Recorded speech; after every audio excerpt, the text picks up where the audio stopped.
Hi everyone, Radhe Radhe. In this video, we're going to be doing chapter 14, verse 19, and it's beautiful. The commentaries of both of them are really beautiful. So yeah, let's go into it, and hopefully we'll get some understanding, some blessings from Bhagwan Shri Krishna, and some understanding of how to attain him.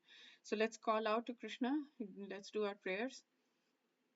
Om Namo Bhagavate Vasudevaya.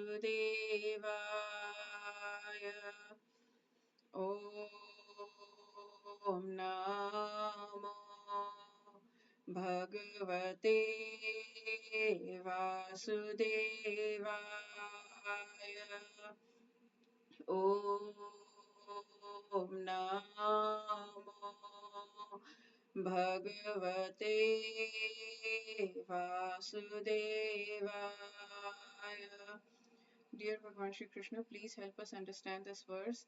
First of all, thank you for everything, for giving us this Gita so we can understand you, and for being here when we chant, for being making yourself available for those who chant with a pure heart, for making yourself available for those who chant, for those of us who chant with an impure heart also, to help us to purify our hearts, for giving us so many different possibilities and ways to serve you, the scriptural studies or the kirtan, singing, service at the temple, so many different kinds of services with flowers and um, vegetable cutting or serving or cleaning or whatever. There's so many different things we can do, or setting up for the many different festivals, or so many different ways in which you've given us to engage our minds and hearts in you.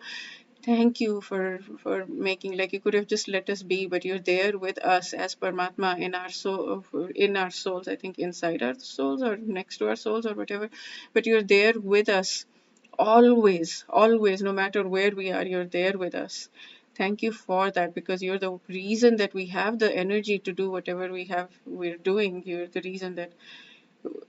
Thank you for all of that. Thank you so much. Please help us get deeper in our understanding. Please help us get deeper in our love for you.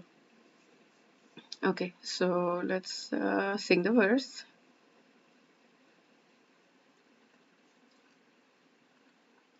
नान्यं गुणेभ्यः कर्तारं यदा द्रष्टानुपश्यति गुणेभ्यश्च परं वेत्ति मद्भावं सोऽधिगच्छति. When one properly sees that in all activities no other performer is at work other than these modes of nature. Okay, it's the only thing that is performing all of our activities, whatever we're doing, what is happening, who is performing, it's these modes of material nature. He knows the Supreme Lord. When we understand that, then we know the Lord. No, sorry, and he knows the Supreme Lord, and somebody who knows the Supreme Lord, who is transcendental to these modes, he attains my spiritual nature. So when we understand that everything we're doing is coming from the modes of material nature, anything that we're doing, like, any feelings that we're having that are not perfect feelings, anger, resentment, greed, envy, whatever, all of that. And when we know that so the Supreme Lord is transcendental to all these, then he attains my spiritual nature. So I'm going to read this also. When the wise person sees that in all work there is no agent of action other than the three gunas, and they know me to be transcendental to these gunas, they attain my divine nature, right? Uh, okay, so what he's saying here is, so when we are in Krishna consciousness, we have to learn everything in terms of modes of nature through the instruction of a spiritual master, how we are entrapped in the body and the senses, and how we don't have the ability to do anything.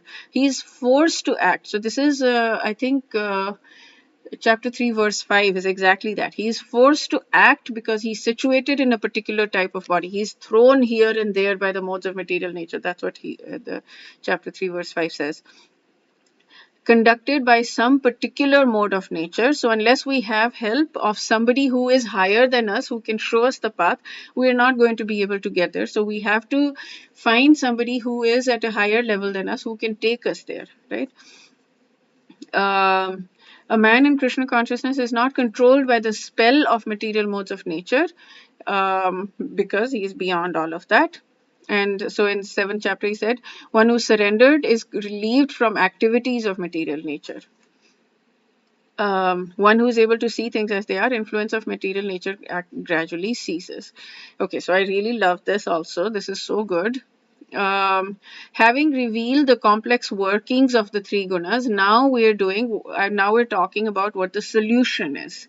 And what is the solution? So we are understanding that everything is in the grip of the three gunas, and they are the active agents working. They are the ones that are doing all of the activities, but the Lord is beyond them. He's called Tri Gunatit, transcendental. So all of his forms, names, virtues, pastimes are called Tri Gunatit. So how do we move out of that? That's a question, right?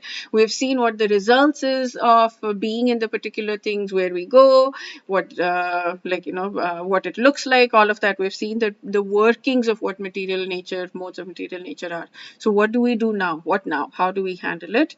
How we handle it is by attaching our mind within. If we attach our mind within the realm of the three gunas, it results in increasing that color of the three gunas. But if we attach it to the divine realm, then we transcend the three gunas. So how do we attach it? We do attach it with all kinds of things, right? Like we attach it in any way by start losing. So through bhakti with God and Guru. So what do? We just basically think of God.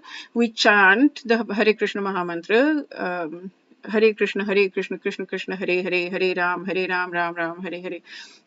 We chant this Mahamantra. We do service to the deities or whatever. We do seva, service at the temple.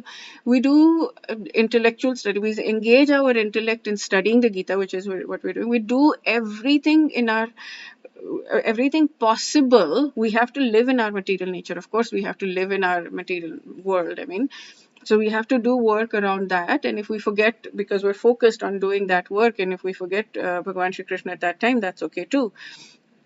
But we do whatever we can in the best way that we can to engage all of our senses in the service of the Lord, and then we transcend these modes of material nature, and we can feel the love growing within us. We like when we feel resentment, oh, this person is not doing the right thing, like they're taking advantage of us, or they're whatever resentment we start to feel, we can have this ultimate goal, like just at the end of whatever. Right now I may not be there, I'm not there, I need to set boundaries, I need to protect myself, but at some point I want to be there. When we're clear about that goal, I want to be at a place where I can be loving to the person, no matter what the person is doing to me, right? My love for somebody is not dependent on their activities towards me. My love for somebody is just there, it's pure. I don't need credit. I don't need honor. I don't need respect. I just want to respect. Amanina manadena. I want to respect. I want to love. That's me, who I am. What the other person is doing is completely irrelevant. It does not matter. It does not affect me, because the love that I have in me is there. That is the goal I want to get to. Okay. Yeah, that's it for this video. We'll do chapter 14 verse 20 in the next video. Wish you a day filled with lots and lots and lots of real love, so that you can go to Bhagwan Shri Krishna in the fastest way possible.